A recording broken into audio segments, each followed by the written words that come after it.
Over the past 2 semesters, my team of 4 other students and I partnered with Lawrence Transit after being presented with a project needing an engineering solution. This project involved evaluating and finding a solution to dampen the noise of their inactive wheelchair lift mechanisms in their cutaway buses.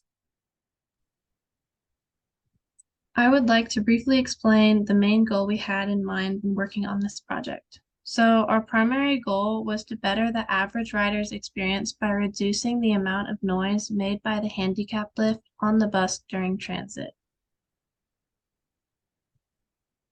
So to do this, we evaluated our options, we researched and tested solutions to dampen this noise. And after finishing and reflecting on the project, it really opened our eyes to how impactful we as undergraduate students can be. And it also enhanced our experience and awareness for seeing and acknowledging more problems we can solve around us. After initially meeting with our community partner and visiting their site facility to get firsthand experience, our team began our design thinking process. We implemented project management approaches and shared timelines and milestones with our partner.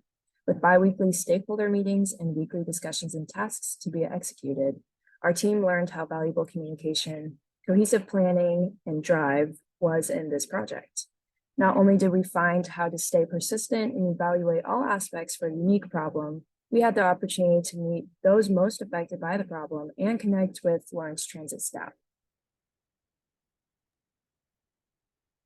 For the project, we ended up coming with a large variety of solutions, each one trying to eliminate the noise by reducing reverberations.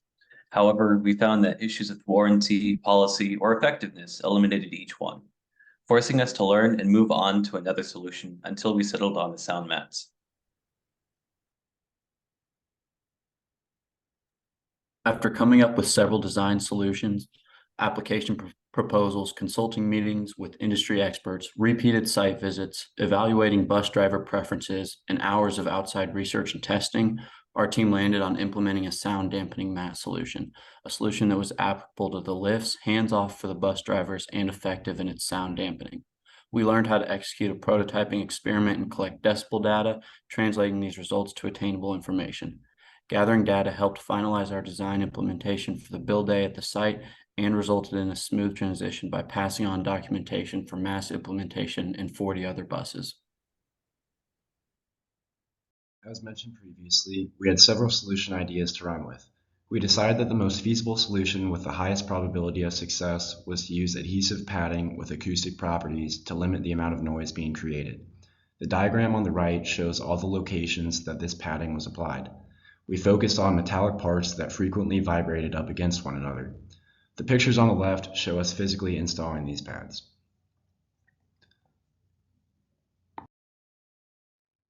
To measure how successful we were, we recorded the average decibel level in the bus before any padding was installed and after padding was added. Overall, the trend was that the more padding, the more noise reduction. At cruising speed, the noise on the bus was reduced by over 400%. These results not only make riding the bus a more pleasant experience, but it makes the space healthier for riders and bus drivers.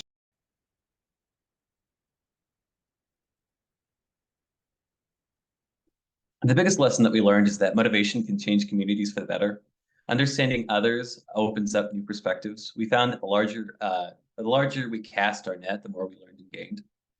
And finally, compassion is a great fuel for motivation. Without a sense of community, we would not have had the drive to contact as many experts as we did and figure out something that worked.